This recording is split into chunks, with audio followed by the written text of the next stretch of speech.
we're going to be reading a very exciting story, the story of Esther. Last week we spoke about the book of Ruth. These two books have a lot of similarities. The book of Ruth is a book that's about redemption. We looked at how both Naomi and Ruth were lacking. They were lacking husbands, and in that culture, that means they were lacking any type of quality of life. And we see where they were redeemed. And also, Israel, if we went back to the book of Judges, they lacked a king and leadership, good leadership. And we see that by the end of the book of Ruth, in that little genealogy, Israel also gained what they lacked, which was a king. The book of Ruth was also about God's divine providence. God's divine providence. This is the way God is active in our lives.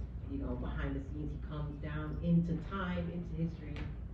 And everything about the book of Ruth was highlighting the mundane, normal routine of life, but how God be behind the scenes in all of it.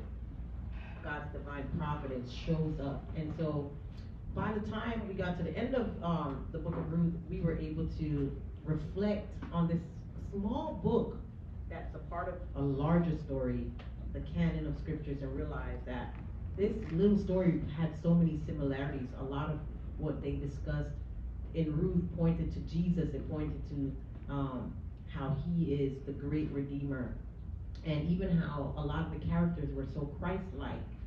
And so this is why the scriptures are so important, even the small books. Tonight we're going to look at another book, Esther. And God is not mentioned in this book either. Now, in the book of Ruth, God is mentioned just a little, right? But in this book, there is no mention of God at all. But yet, we're going to see that God's activity is all throughout the book. And so we're going to be looking at his divine providence again. Now, Esther is considered a historical narrative. This is according to the Hebrew Bible. The Hebrew Bible is the Jewish Bible, right? So we know that we are Protestants, Christians, and we have the Protestant Bible, which is the Old Testament. And the Hebrew Bible is the Jewish Bible, and they only have that. They don't have the New Testament. So they contain the exact same content, the stories, nothing is different except for the organization of the book. They organize their book differently than the Protestant Old Testament. So they are organized differently, and they also have a theological focus that's different. So there's like a different angle, right? So in the Hebrew Bible, they concentrate on different things than in the Protestant Bible. It's the same story though. So the Protestant Bible ends with Malachi. And in Malachi, this is the way the Old Testament ends, with this great anticipation of a Messiah. So then the structure, so what comes next is, what precedes that is the Gospels, the New Testament, which is the story of Jesus, who is the Messiah. So it's like, it leads you on this like, what's next? And then the next thing is the Messiah. So Malachi also predicts the coming of Elijah and the day of the Lord. And we know that John the Baptist is considered like an Elijah figure.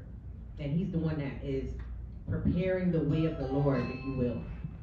So John the Baptist mirrors Elijah's life in a lot of ways. If you read the story of John the Baptist and if you read the story of Elijah, you'll see a lot of similarities. So the Hebrew Bible ends with 2nd Chronicles, not Malachi, like our Protestant Bible. This is the great Cyrus inviting the exiles to come back to Jerusalem and allowing them to rebuild the temple. So there's like a big emphasis on the story being unfinished, and it's like to be continued. They're exiled, they return from exile. It's kind of like the true restoration of the people is not complete. That's when you end in Malachi, that's like in 2nd Chronicles, that's the idea that there's something missing, that something needs to come afterwards, something better. We need something new, and that's what the New Testament offers us. So regardless of what structure you take, they all still point to Jesus. If you're reading from the Hebrew Bible or from the Protestant Old Testament, they're the exact same stories. So the Protestant Old Testament has 39 books. Everybody knows that, right? 39 books. The Hebrew Bible, however, has 24 books. So you're like, wait, I thought you said there was no differences between the two. The Protestant Bible divides several books into two parts. Samuel, Kings, Chronicles. In the Hebrew Bible, it's just one volume, one scroll, right? They put it together. The Protestant separates them. So we have 1st and 2nd Samuel, we have 1st and 2nd Kings, 1st and 2nd Chronicles. So that's why there's a difference in book numbers, still the same amount of books. So the Hebrew Bible has 24 books arranged throughout the Torah, which they call the Tanakh. I'm just going to give you a little history tonight. The Tanakh is an acronym, and it's based on the Hebrew alphabet, and it divides the Hebrew scriptures into 3 parts. The first section is the law. That's the first 5 books of the Bible, right? Confusingly, it's also called the Torah, because the word Torah means law or instruction. That's why we'll say the Bible, this is God's law, God's instruction. So, yes, it's called, the first 5 books is called the Torah, but so is the entire volume called the Torah. So that's the T in Tanakh. Now, Hebrew, they don't use alphabets. I mean, they don't use vowels. So it's just like T and K, but we add in the A and even the H at the end to give like, it's always like their language is like, you know what I'm saying? So you gotta be throwing up something to pronounce some of these words sometimes.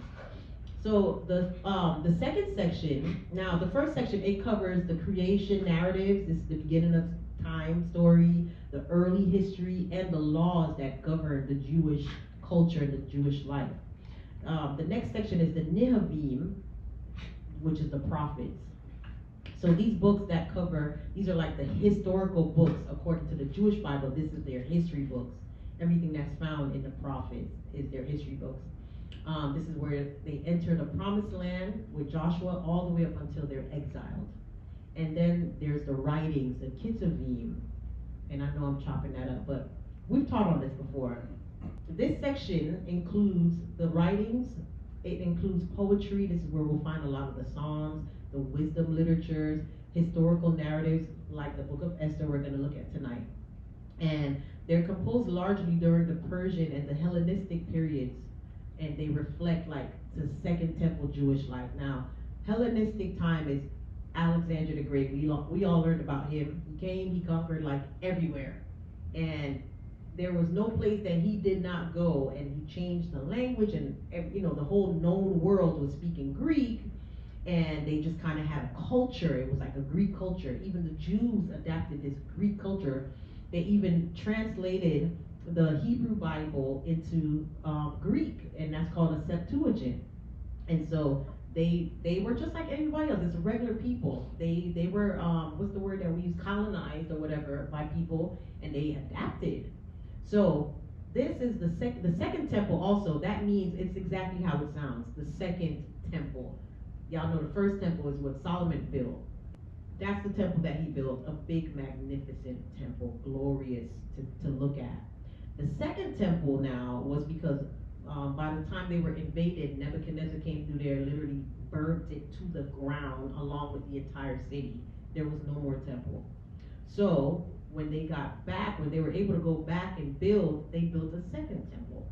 Now this one was okay. It was, according to the text, the priests and the Levites that saw the original temple, when they saw this one, when it was finished, they started to boo-hoo cry. They were so sad because they was like, this cannot be the temple. Mm-hmm. It just did not compare to the first one. It was not. But as time progressed, way hundreds of years later, we know Herod the Great came and he did renovations. He expanded on the temple, and it started to look like something again. By the time they were in the Roman culture, it was a beautiful masterpiece of architecture, and that was like big for them back then. But then, just like Jesus prophesied, by 70 AD, the whole thing came crumbling down again. Jesus told them it was going to happen. He wept and said, "Oh, Jerusalem," because they wouldn't listen to his ways of being a faithful believer. They said, "No, let's fight Rome." And Jesus was like, "I already see what's going to happen. All this is going to be destroyed." So that's what we read in Matthew 24, and we're like, it's so frightening. But a lot of those prophecies were fulfilled in 70 AD. That's kind of what Jesus was talking about in those texts.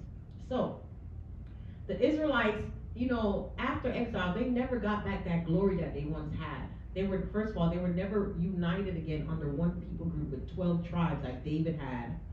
David was the only king that had that. Solomon had it, but it was very short-lived. Almost immediately, Solomon got the kingdom taken from him, and he was left with only 2 tribes. So I don't know how well you know the history of the Old Testament, but it's actually really fascinating how it all plays out.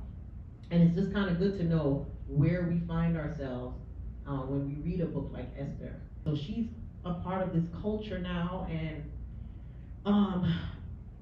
we're going to learn tonight about what the book of Esther is about. It's about it explains, it's not only about that, but that's kind of like the thing that it's about. This holiday called Purim. Purim. It's a Jewish holiday. They still celebrate it today. It's every 14th of either February or March. We might get the day off from school or whatever. That's the holiday, and we'll read about what that was about. So the author is unknown of this book, and the setting takes place over 100 years after the Babylonian exile. So when Babylon came, they deported the royal family. They deported the nobles, all the skilled artisans, and all the leaders that can spark like an uprising. They made sure to take all of them out. The only people they left in the land were the poor. And the poor, according to Isaiah, they was like, yes, finally. The land was like, finally. The land where all the Israelites were living when they got exiled was like, thank God they gone. I wonder what the trees and stuff be saying about us. People are, you gotta remember, in creation, God creates everything, right? And he creates the birds, the skies, everything, and they all have their own relationship with God. Then he created humanity last, and then he puts us in charge of everything. And we were supposed to be good stewards of God's good world. But see, it turns out that we crazy. And not only are we crazy with each other, we crazy with them too. We got bear heads on our walls. We got their skin on our shoes. Lord, forgive me, Lord, and cow prints. We have, the animals are like, somebody can get them, please.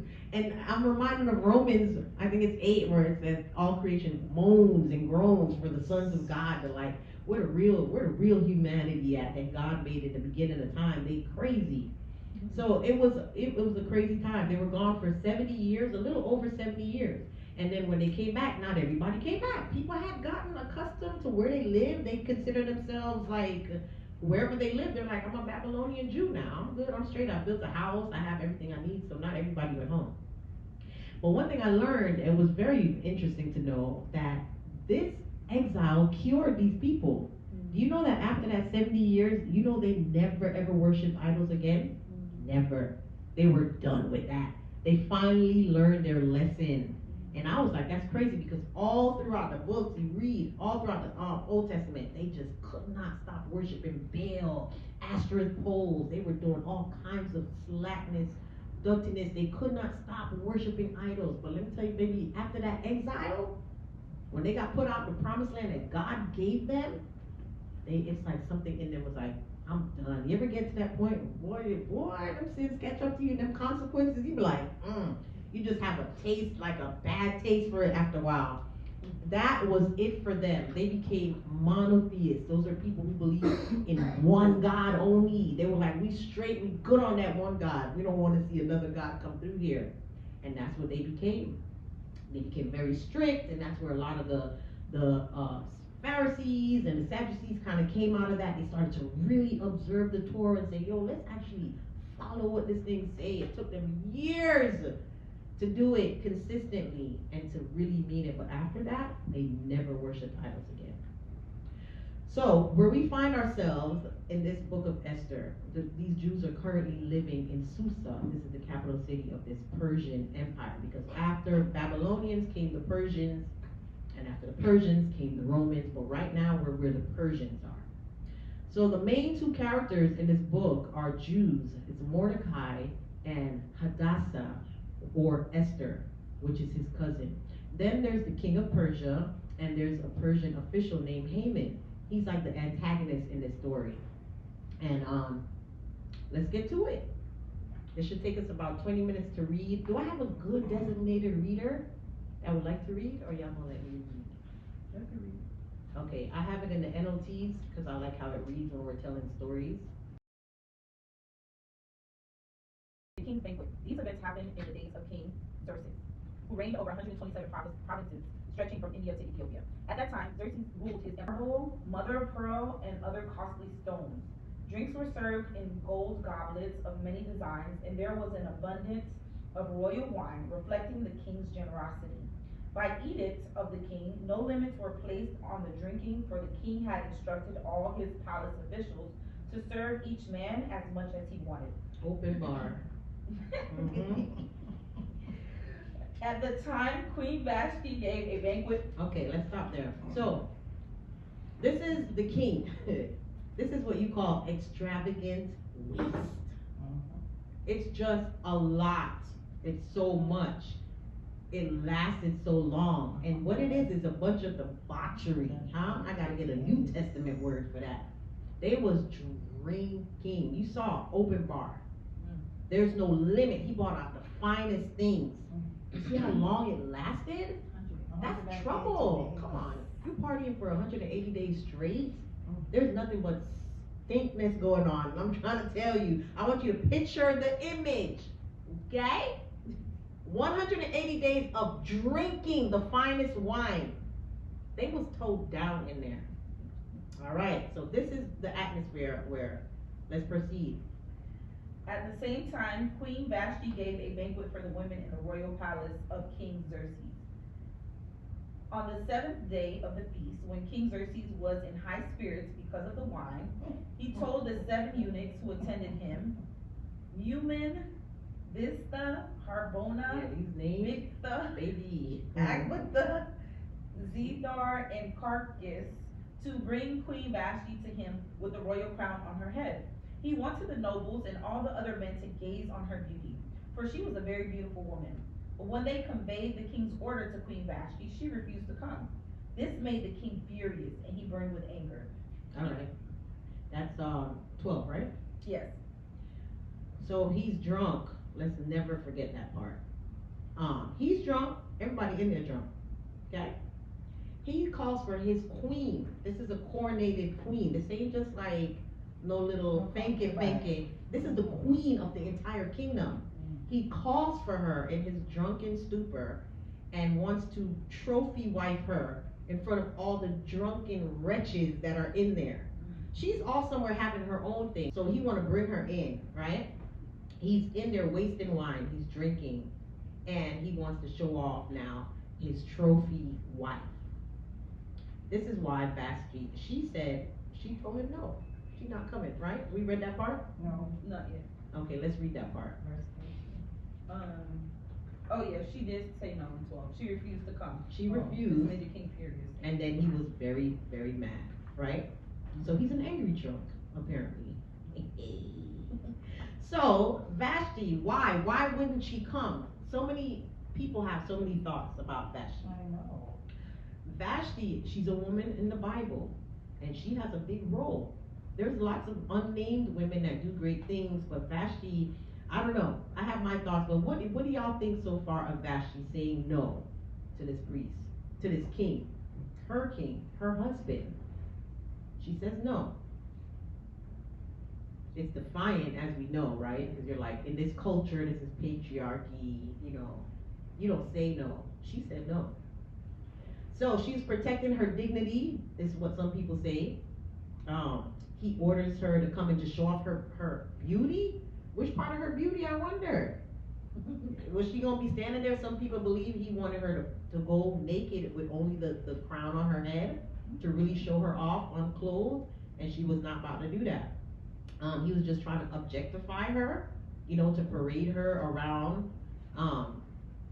She was out, some say, well, she was out having her own party and was like, no, I'm not coming, I'm busy. It could have been that. They had these strict customs regarding female modesty in the Persian culture, so maybe she felt that's very inappropriate for me to go, where all the men and all the leaders were. So we don't know what it was, but we know it made her it made him very mad that she disobeyed his command. Do you think because he was so drunk that he ordered her to come? Yeah. Under normal circumstances, would he have? The thing is, when we read the scriptures, we have to pay close attention to how many times the Bible mentions that he was drunk.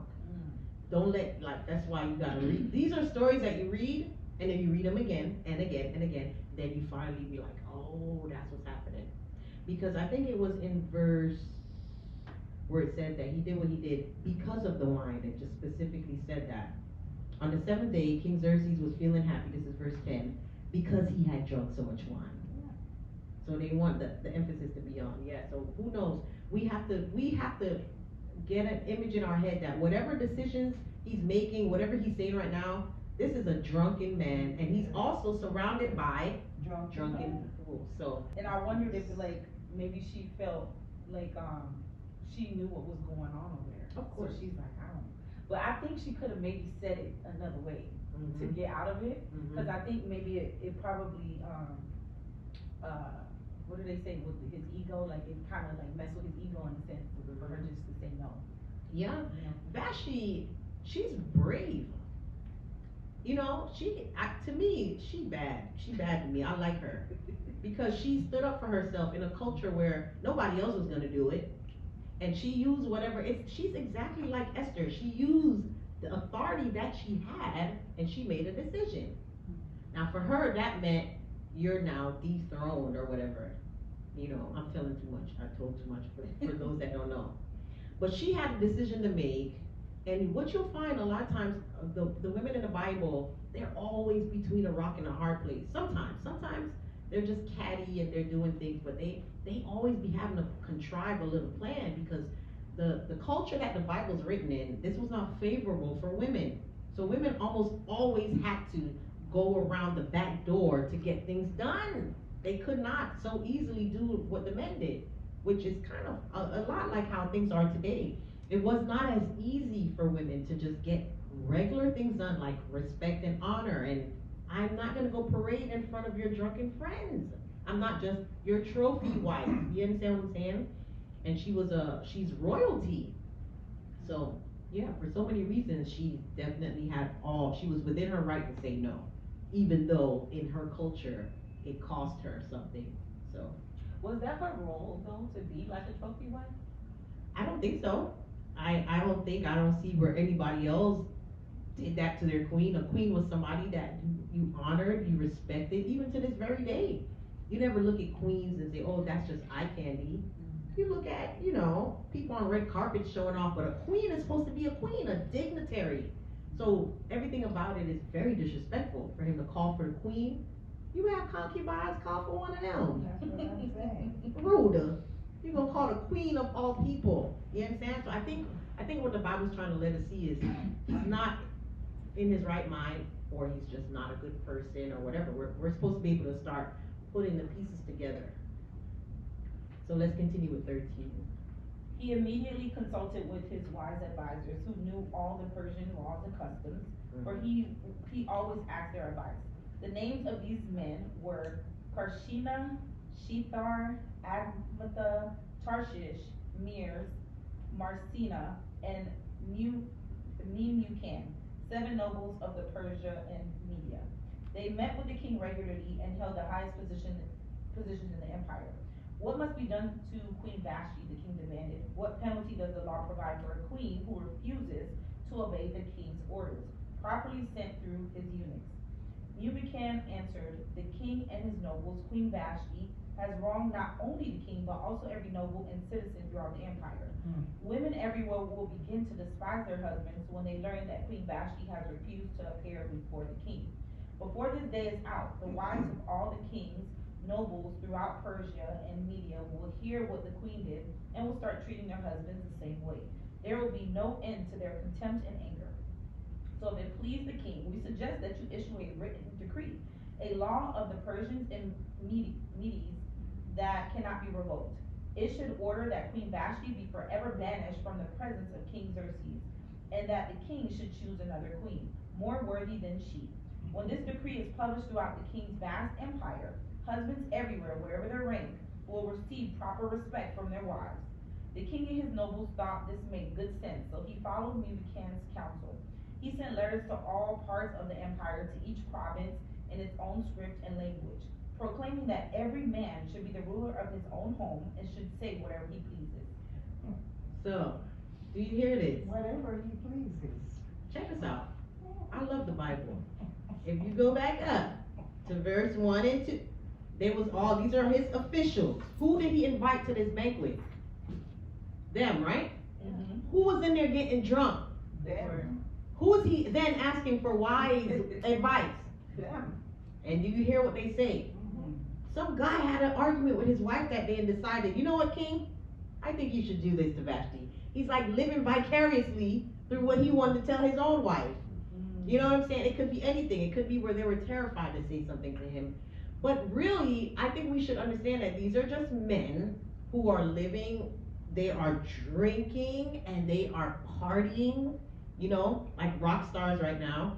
And he's offended and he goes to them. It's like a laughing thing. When you're acting noble now, king, you can see him say, hey, come here, my wise advisor. Since you're the wise guys here. So, you know, and the guy's like, yes, I'm a dignified. What you should know is, sorry, what you should, like, they are drunk, but here they are in a role as leaders, and we're gonna make it, even to decree it, and to, you know, whatever the king says, and we can't go back on it. Like, making it a real thing, it's wickedness. I don't care what you say, it's wickedness. It's men taking the power and using it for evil, because he now says what she does is going to inspire other women and other, like, none of it makes absolute any sense.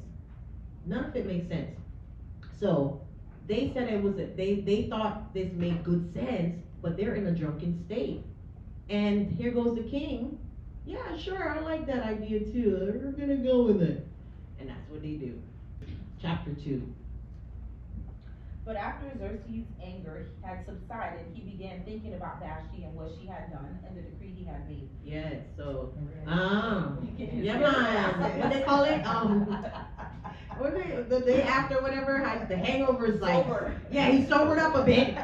He's like, dang, I actually love Vashti. Oh no, Vashti! But once he makes a decree, you can't do anything about it. And you're gonna hear that come up a lot in this story. Those decrees, right? He already said it, he's a king, he cannot go back. There are no addendums, like you have to make another decree if anything. So it's final, he thought about it, and he's like, I'm so scarred now. Go ahead. So his personal attendant suggested, let us search the empire to find beautiful young virgins for the king.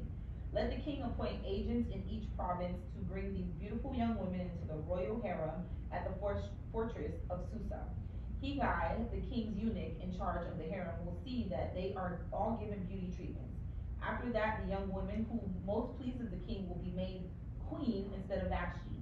This advice was very appealing to the king, so he put the plan into effect. At that time, there was a Jewish man in the fortress of Susa whose name was Mordecai, son of Jair. He was from the tribe of Benjamin and was a descendant of Kish and Shimei. His family had been among those who the king, Jeroboam of Judah had been exiled from Jerusalem to Babylon by King Nebuchadnezzar. So he was one of those that King, like I said, King Nebuchadnezzar, he took royalty and moved them first. He didn't leave them, so he's caught up with that. This man had a very beautiful and lovely young cousin, Hadassah, who was also called Esther.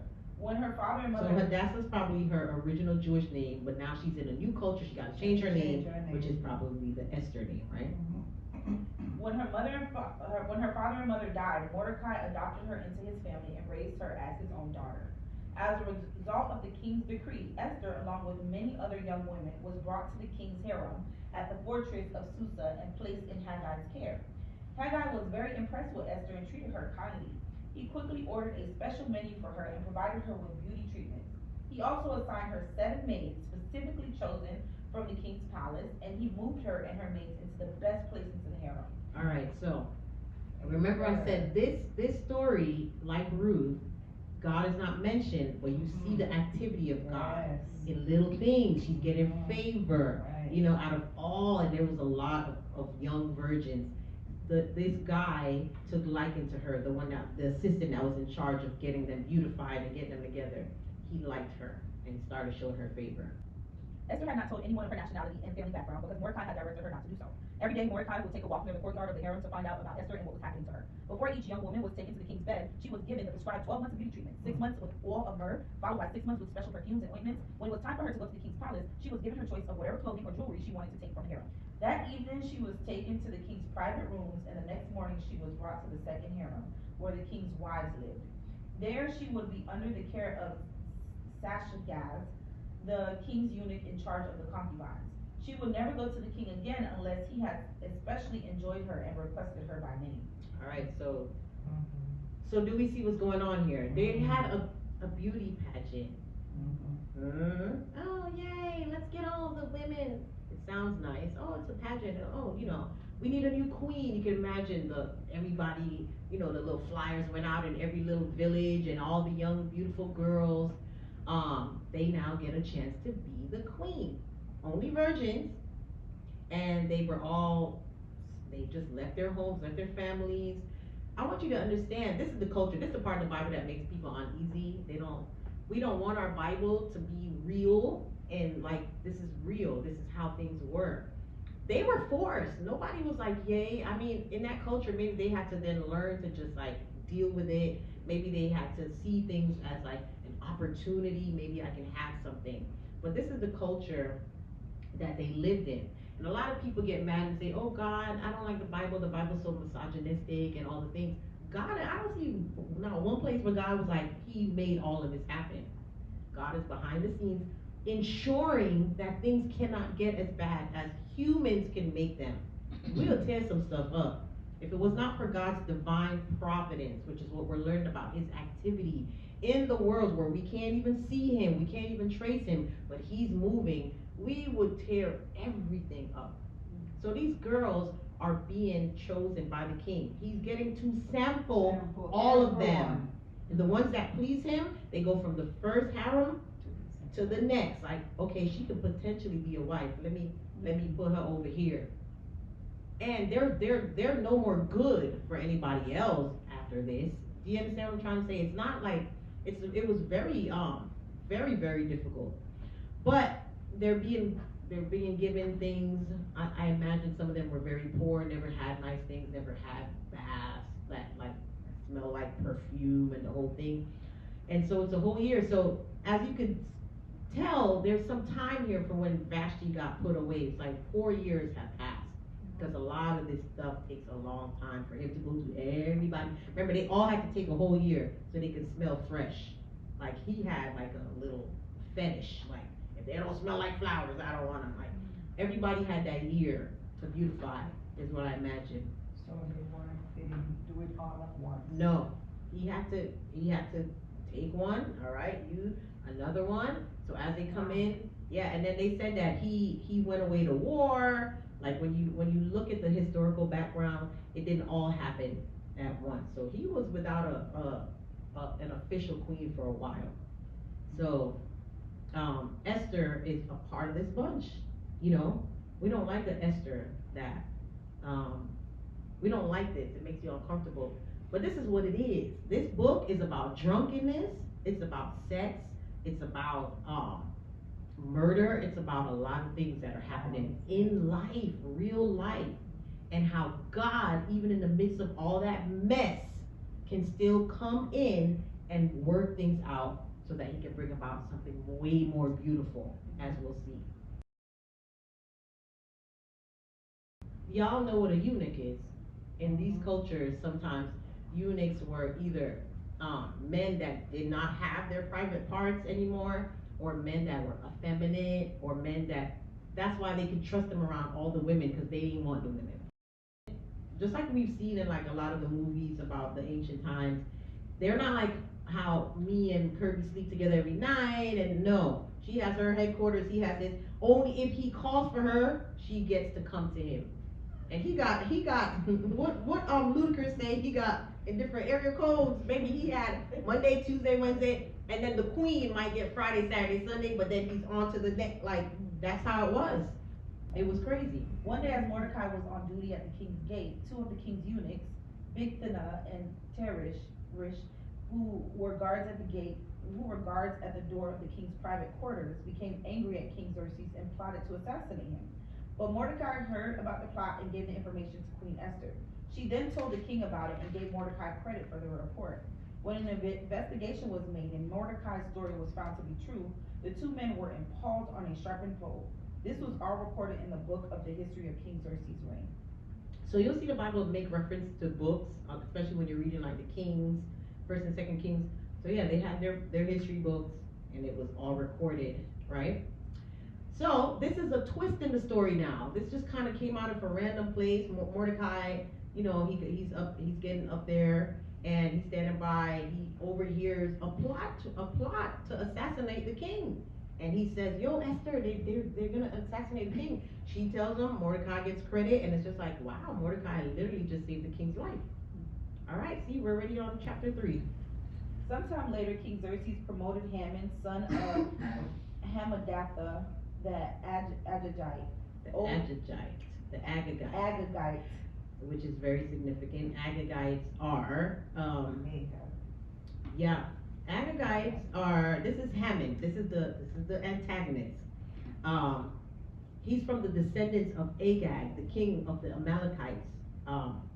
In that story about Saul, when Saul was supposed to kill the Amalekites and he killed the king. No, he didn't kill the king. He killed the people. He saved some stuff, and God was so mad because you're supposed to hear that name and say, this is normally the arch enemy of God's people. So if you're reading and you see Haman, and then the Bible specifically says, oh, by the way, he said Agagite. Bing, you're supposed to be like, Agagites, ain't that the people from this tribe and da-da-da? They're like, these people don't like the Jews. And then as the story goes on, we'll realize. So Saul was supposed to kill this king. Mordecai, they mentioned his lineage too. He's a Benjamite, which is what Saul was. Saul was from the tribe of Benjamin. Saul was rejected because he would not do what God asked him to do. But let's see how this Mordecai, a Benjamite, let's see how he handles things. What you're going to see is like a lot of reversals in this book, like great reversals, which is what makes the story so fun. Like, God is like, this is like a fairy tale, the way it reads. All the king's officials would bow down before Haman to show him respect whenever he passed by, or so the king had commanded.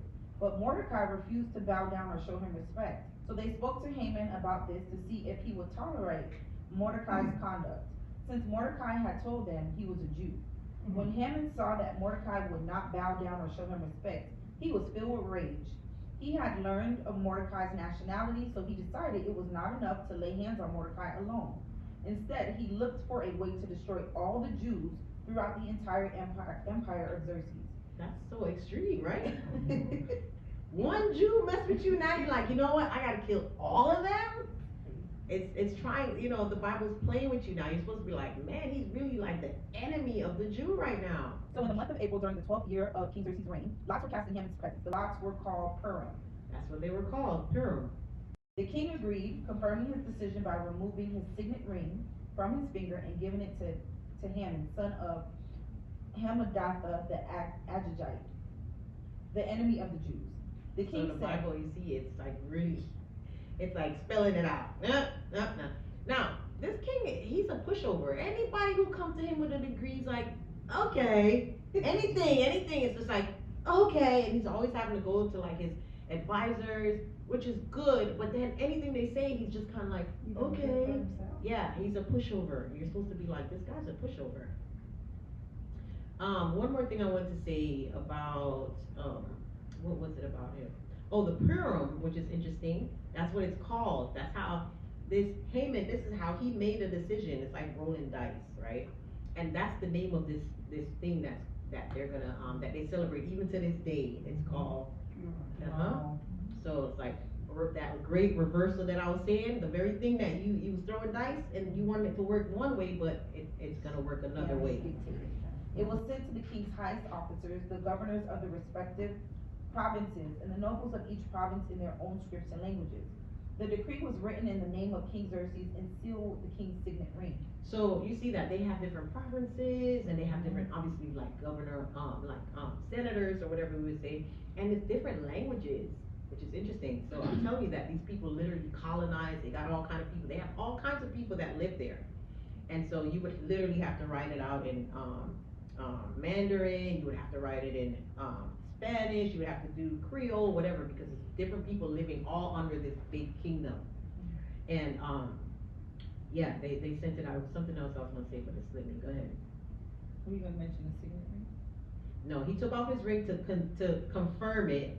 He just okays everything. They went to the. Oh yes, remember one of the things Haman said was, these people live here in this kingdom, but they don't follow the laws. As a matter of fact, they live by a whole new set of laws, and everybody knows they're referencing the Torah, right? The law of God. God gave these people. So no matter where they found themselves, they're in exile, but they always still try, to keep to what Torah laws were. And that, I don't know, that just offended so many people in the Bible. So many people are so offended at the laws of God. Hello, somebody. So many people will just be offended at how God tells you to live your life because it's something that's pleasing to Him. It will literally offend people. So much so where he's trying to kill them because of it. Giving the order that all Jews, young and old, including women and children, must be killed, slaughtered, and annihilated on a single day. This was scheduled to happen on March 7th of the next year. The property of the Jews will be given to those who killed them. Does that sound so familiar? Come here, Hitler. The Holocaust. Yeah. Is there a correlation? They lived in a group. They lived in community with people, and the order was only for them. And then you get to keep their stuff. Y'all ever looked at the research? People were like too glad to turn them in and all that because they got nice things. Like people, like this is an atrocity. This is terrible. They were about to kill everybody, man, woman, child. It doesn't matter. If you were a Jew, you were going to die. A copy of this decree was to be issued as law in every province and proclaimed to all peoples, so that they would be ready to do their duty on the appointed date. At the king's command, the decree went out by swift messengers, and it was also proclaimed in the fortress of Susa. Then the king and Haman sat down to drink, but the city of Susa fell into confusion. They sat down to do what? Drink. They love drink. The Bible is trying to show you that these guys are making these decisions all while being just yes, they don't care. All right, now we're already on chapter 4. When Mordecai learned about all that had been done, he tore his clothes, put on burlap and ashes, and went out into the city, crying with a loud and bitter wail. He went as far as the gate of the palace, for no one was allowed to enter the palace gate while wearing clothes of mourning. And as news of the king's decree reached all the provinces, there was great mourning among the Jews. They fasted, wept, and wailed, and many people lay in burlap and ashes. Listen, this was a serious matter. They were going to die. Their kids, their babies, everybody that they know and love. There was a decree that was sent out. This is law passed right from the government that y'all are gonna die in about 7 to 8 months. All y'all gonna die. And the way they were saying that these people were supposed to die, their neighbors had to like kill them. Like they're not even gonna send out the army or like the decree is. So can you imagine living next to somebody that's just like, can't wait for the 7th. You got nice shoes, bro. Like, there's a movie like that. What movie is that? And it's so good. The Purge. Like, it's vile, man. You know what I mean? It's vile, but this is what it was. You have to live next to people. Can you imagine how people mock them? How people are like, y'all got y'all time up, boy. Like, that's very nerve-wracking. So the people wept. The people fasted. They were praying, they were in burlap. That was to show that you're grieving. This is harsh material like Brillo. They were laying in it, like to feel the grief, the pain, and in ashes. So this is Mordecai. He's an official, but you can't enter the palace like that. But he was there wailing.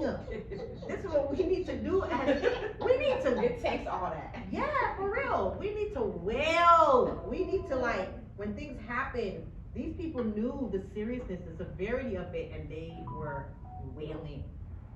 Let's go with verse 4. When Queen Esther's maids and eunuchs came and told her about Mordecai, she was deeply distressed. She sent clothing to him to replace the burlap, but he refused it. So listen to me, Esther is living in a whole nother environment. Yeah. She's royalty. She don't even know about this. She hasn't even heard about how she gonna hear. She's within the walls of a palace, baby. She ain't got, like, it's something different for her. She's unaware of the life that everybody else is living. And so her first thing is, oh my God, what do you, here, bring him some clothes, let him change his clothes. Like, that's where her first mind is, like, get out of that burlap, uncle, what are you doing? You know, like, Trying to find out what's wrong. yeah, Why are you she mourning? wants to, her first, I'm trying to show you that where she is located at, she can't even identify Yeah. with it, Yeah. not yet. And her first thing is, let me get you out of the clothes of mourning. All right, read what Mordecai. Then Esther sent for Hattach, one of the king's eunuchs who had been appointed as her attendant. She ordered him to go to Mordecai and find out what was troubling him and why was he in mourning. So Hattach went out to Mordecai in the square in front of the palace gate. Mordecai told him the whole story, including the exact amount of money Haman had promised to pay into the royal treasury for the destruction of the Jews. Mordecai gave Hattach a copy of the decree issued in Susa that called for the death of all the Jews. He asked Hattach to show it to Esther and explain the situation to her. He also asked Hattach to direct her to go to the king to beg for mercy and plead for her people. So Hattach returned to Esther with Mordecai's message. Then Esther told Hattach to go back and relay this message to Mordecai. All the king's officials and even the people in the provinces know that anyone who appears before the king in his inner court without being invited is doomed to die unless the king holds out his gold scepter. So you see that Esther, her response is so political. Sometimes people in political spaces, they distance themselves from your ordinary actual people. These are the people that they are elected to serve. They can't even identify with the cry. She's ready to give him even a political response. Go back and tell Mordecai. She heard what's gonna happen. Right. Her first reaction is, this is about politics. I'm not allowed to just go in the king's quarters like that. If he don't, the king would have to hold out his scepter. If you pull up on him, if he does this, you're good. If he don't, somebody's coming to stab you in your neck because you're trespassing. What are you doing? She is the queen. And even she's like, maybe y'all don't know how this works. This is about politics. Like, I can't just do it that way. Like, there's protocol is what she's trying to tell Mordecai. But let's see how Mordecai feel about her protocol and her politics. And the king has not called for me to come to him for 30 days. So he ain't even called for her in 30 days. He with number 1, 2 with 17. He ain't called for her yet. So Hattach gave Esther's message to Mordecai. Mordecai sent this reply to Esther: don't think for a moment that because you're in the palace you will escape when all other Jews are killed. If you keep quiet at a time like this, deliverance and relief for the Jews will arise from some other place, but you and your relatives will die. Who knows if perhaps you were made queen for just such a time as this. Then Esther sent this reply to Mordecai: go and gather together all the Jews of Susa and fast for me. Do not eat or drink for 3 days, night or day. My maids and I will do the same. And then, though it is against the law, I will go in to see the king. If I must die, I must die. Yes. So Mordecai went away and did everything as Esther had ordered him. Yeah, see? He had to hit her back, but this is not about politics. Right. Look again, he's like, first of all, let me tell you something. This, if you don't do it, Mordecai said, God's gonna do it. But don't act crazy like you don't think. He's like, perhaps you came, is like maybe start like what they call it, what's the thing when you pose a question, hypothetical? It's like, perhaps you came to the kingdom for such a time as this. Don't sit up in that thing like with a highty-tighty. You're a Jew. When they killing all them, guess who else gonna die? You gonna die too. And he's like, you came to the kingdom maybe for this reason. Yes. Like, think, girl, he's in mourning. He don't have time for that. Remember, he raised her. Remember, he taught her everything, and he's a Jew, you know, and he kept to what Jews believe. And he's like, don't forget where you come from. It's like he wants to be like, don't start acting sedity now. Don't act like you don't remember what you are and who you are. And something in that resonated with her when she heard it again. She was like, we going on a fast. She started telling everybody, this is what we're gonna have to do. Serious matter. This is genocide. This is annihilation of the whole people group. Huh? How many times do we see history repeat that same mistake? And people sit quietly because of politics. People don't say anything, people don't, but there's always gonna be a Mordecai who's gonna cry out. And guess what? I know to be true. There is always an Esther in place. God's gonna put her there. Will she respond? Who knows? A lot of times we blame God. Oh God, why? God be like, I got 3 people in there, bro. They sitting down, they scared, they're comfortable, they're ready to merge with the people. I sent them in one way, they're now conformed. I sent them into, oh, you're going in, you're gonna pray, you're gonna do this, you know, and now what? Now you getting money, now you getting checks, you don't even remember, you pray, you don't pray. God, whoever God sends, they become contaminated. And we love to say, why God don't do it? And God, this is what God tells me. He's always like, oh, Althea, baby, if you only knew.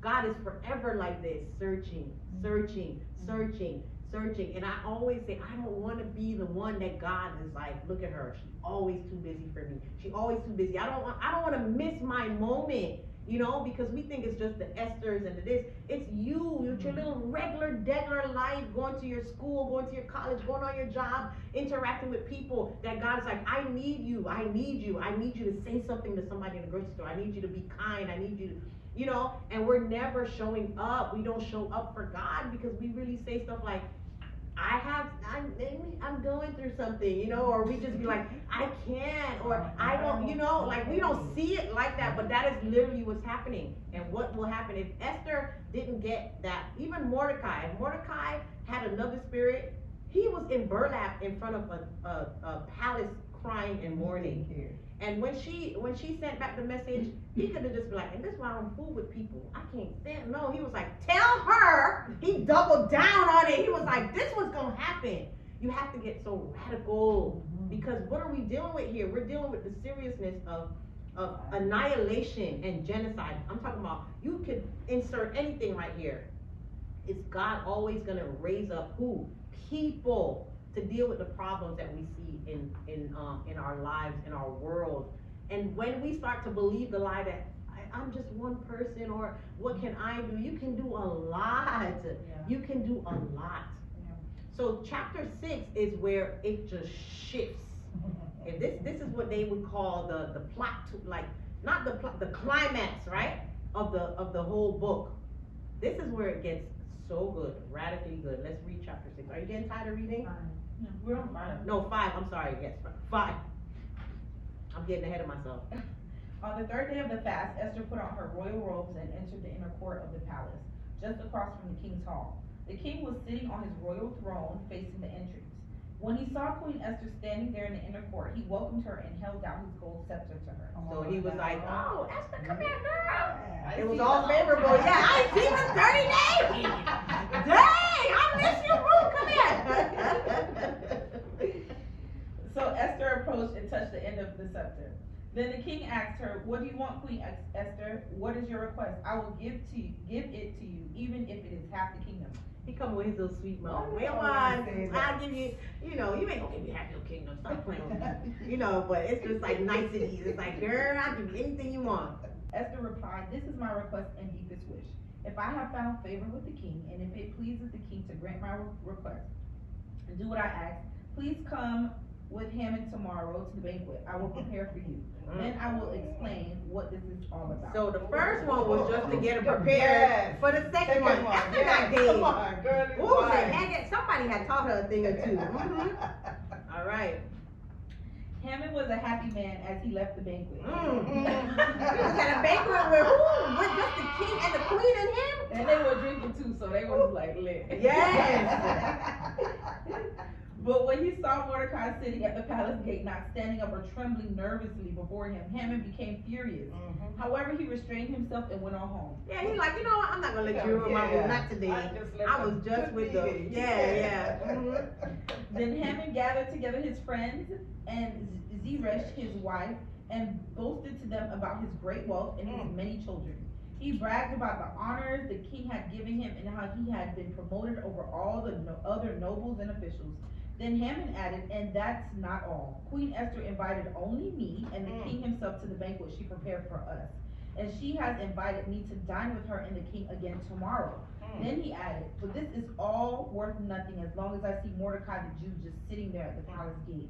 So Haman's wife, Xerxes, and all his friends suggested, set up a sharpened pole that stands 75 feet tall, and in the morning ask the king to impale Mordecai on it. When this is done, you can go on your merry way to the banquet with the king. This pleased Haman, and he ordered the pole set up. All right, so Zeresh, you know, I was reading this, I was like, why?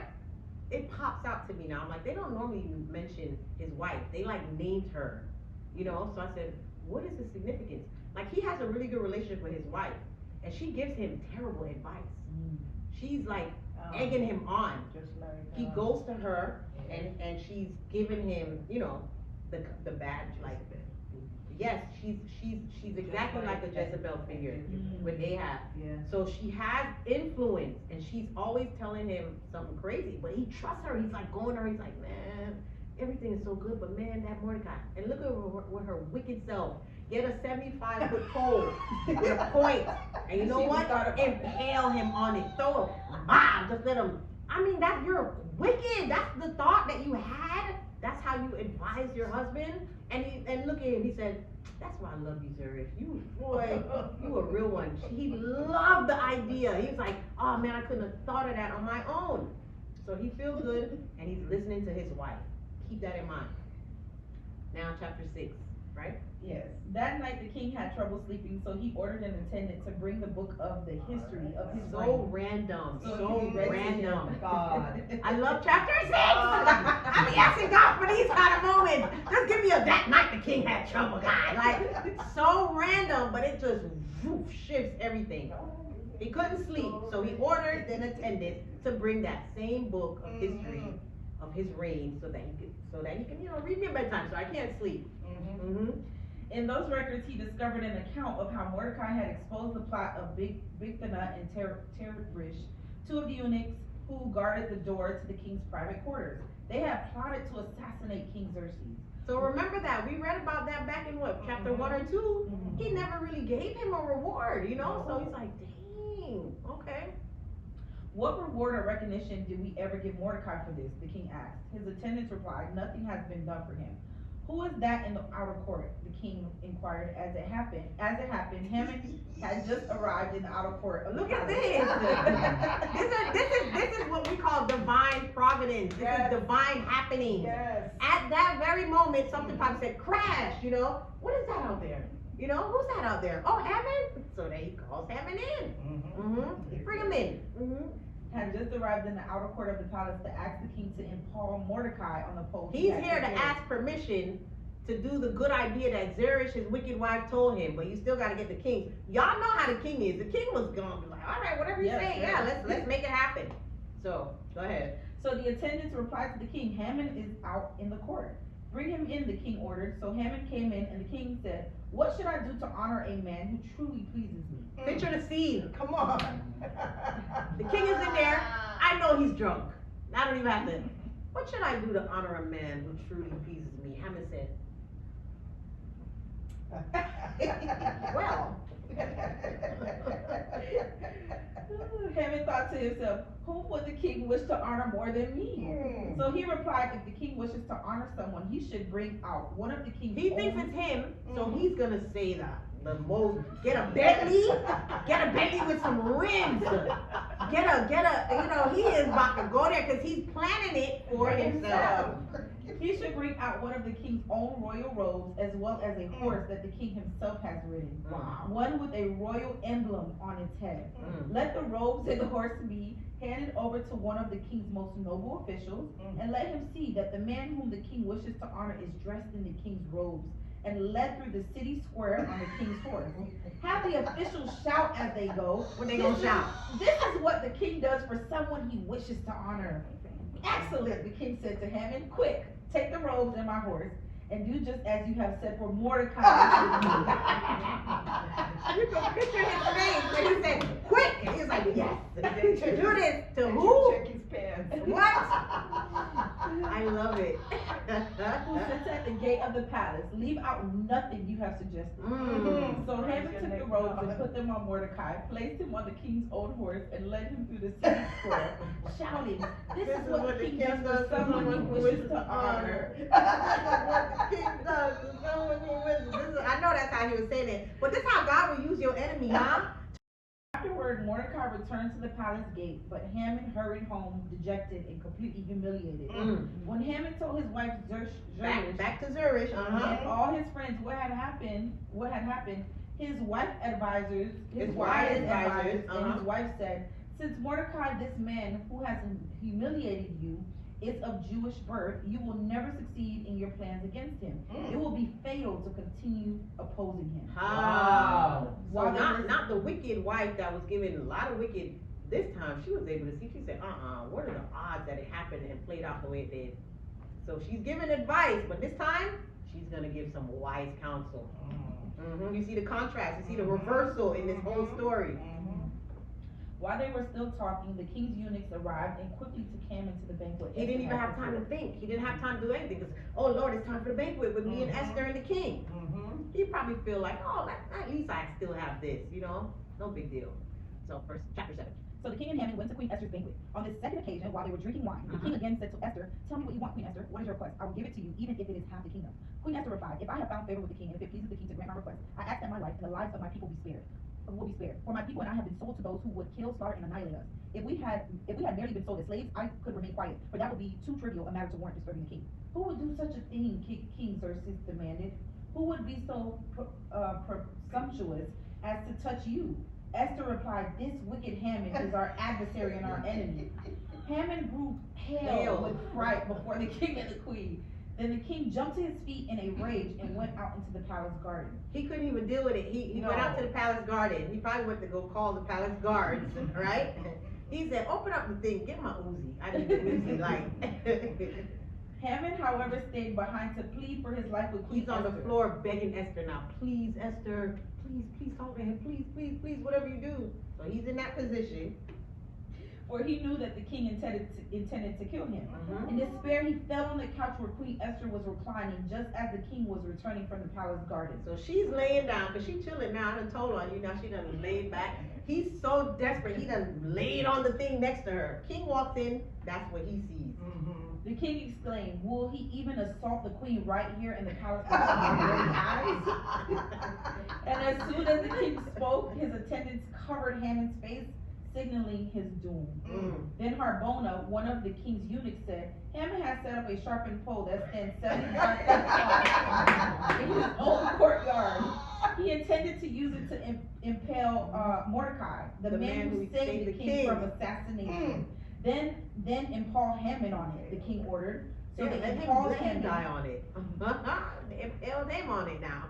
So they impaled Haman on the pole he had set up for Mordecai, and the king's anger subsided. See that? Things kind of escalated rather quickly. How you show up to a dinner party, now you want a pole down? Not the pole you set up for the man you hate for no reason. Oh my goodness. He should have listened to his wife, He didn't even have time though. He didn't have time. He didn't have time to think about it. I think even Harbona, the eunuch, he played a significant role here. He was like, how he knew about the pole. Yeah. He's like, He was standing in that moment. he probably was in the room like listening. Yo, it's 75 feet. He was sharing all the tea. It all came crashing down for him. And so we're not going to read all of it. It's only a few more left, but basically after this, Esther now has to go to the king and beg him to sign a decree. She's like, "Can you do something about that?" Of course he's like, "I can't," because remember, once he puts something in writing, you can't do anything about it. So what he ends up doing is writing a new decree that says, now the Jews are able to fight back. So that's as good as it gets. Remember, their neighbors were going to be the ones to kill them. So now something went out, and now they're saying, you can arm yourselves. You can actually fight against these people. Before it was just going to be a slaughter. Now it's going to be a fight. So you can imagine how they felt. They were so happy, and that's what they did. They went out, they wrote, they keep on signing decrees, the king. They keep going out, And they call this day the celebration of Purim, because this is the day where God turned things around. They were supposed to die on that day, but they end up killing their enemies. They end up killing Haman's 7 sons, I believe, by putting him, all of them was on poles. Every last one of them. And so it's just a story, a feel-good story where the bad guy gets what he deserves. Yeah. You know, and it feels good. But this is God's work. And look at how God was able to work in a young girl who she didn't have a lot to say about her own life, but God was still able to use her with her position. She had a position of purpose. Her position was not just like ordinary. Her position in life actually had purpose, and I really feel like that's how all of our lives are. And in this catastrophic, drunken, bad counsel, this is an R-rated movie. They cussing, and don't think Esther innocent. She was in there drinking too. She had to do whatever she had to do, right? Get the king nice and drunk, and then she's like, matter of fact, Haman is trying to kill me. Like the way she set it up, everything just had to happen. But here it is, God is behind the scenes, orchestrating. He made the guy come in at the right time, Nikki, and just say, matter of fact, he got a 75, like all the things. That's the one night the king couldn't sleep. And of all things, he's like, read me a bedtime story. He didn't call for a concubine. It's like, I need some more reading in my life. Read something to me. And that was the story of all stories that came up. So, not once is Yahweh mentioned, but everybody can see him on all the pages of this. He's orchestrating, just like in Ruth's story, he's orchestrating these divine happenings to make sure that things go well for the people who remember him, the people who serve him, the people who depend on him. This is how God moves in your life every single day. I told you last week, don't ever, ever, ever think that God is not in the simplest parts of your life. When I was praying yesterday, the Lord said to me, he said, pray about it. And I was like, I know, I was talking to him about it. He's like, Althea, I want you to understand. And I say this to y'all so often. Pray about everything. Because this is what the Holy Spirit was telling me. He said, pray about it. Pray about it. He said, I want you to know that when you pray, literally, he said, heaven moves at your request. He said, if you pray about it, I will move. I said, so if I don't pray about it, what's going to happen? He said, ain't nobody going to move. He said, even Daniel, when he was like, the moment you pray, even the scriptures talk about how before we pray, even when it's just a thought, this is how in tune God is with us. He knows, he feels your pain, he knows your frustration. Why do you sit with your frustration? Why do you sit with your grief? God, this is me giving you a message via what God says. Don't sit with it. He says, talk to me about it. Come to prayer. He said, meet me in the secret place. You know, because like I said, I will talk about things to God. And God had to show me, no, you're not talking about it, you're talking at me. You're just kind of you're complaining, you're kind of murmuring about it, you don't notice. You know, he's like, well, why don't you just come and sit with me? He's like such a respectable, like, come sit. You know, when you're mad, you're like, no, because, you know, that person, when somebody's fighting and they say, no, come, and they want to give the person a chance, come sit and explain to me what's going on. People be liking that, you know, you be like, thanks for, you know, okay. You sit down and you be like, so here's what happened, man. And you start talking to that person. That's what God is looking for. In the secret place, he wants us to come and say, I feel exhausted, I'm tired, I feel like you're not answering this prayer. I feel like, do you even care? I feel like, where are you? He don't care what it is, he wants you to talk to him about it. And he's going to respond. And what he's telling me is, I'm just telling y'all what he's telling me, that the moment we pray, heaven moves. Angels that are in, that's their whole job description, to go and work for the people who have salvation. That's us. So you're praying about a job, you're praying about a career shift, you're praying about a marriage, you're praying, I don't care, it literally doesn't matter. God is not like, oh, that's so trivial, why are you gonna, no, he's like, pray about it. So I'm encouraging y'all to pray about it and to see God in your everyday life. He's working, even when you don't think he's working. He's causing the Hamans in your life to set themselves up, to hang themselves. So don't get all flustered because you have enemies and people that are literally out to get you, trying to harm you. God says, if you keep putting your trust in me, I will work things out for you. God works by using people. You understand? I think we are so prone to thinking he's gonna come and he's just gonna do it like by some magic. No, he's gonna raise up a Mordecai. He's gonna raise up a Haggai and the people who are showing the favor and teaching little things. And if you sit back and if you look back over your life, you'll realize, man, God been real good to me. Man, God really always had somebody in place to help me to see things, to help me to understand things. So that's the lesson. Learn to appreciate the little things that seem insignificant. Look back over your life and say, man, God really been there for me for real. And pray about everything. Amen? Amen.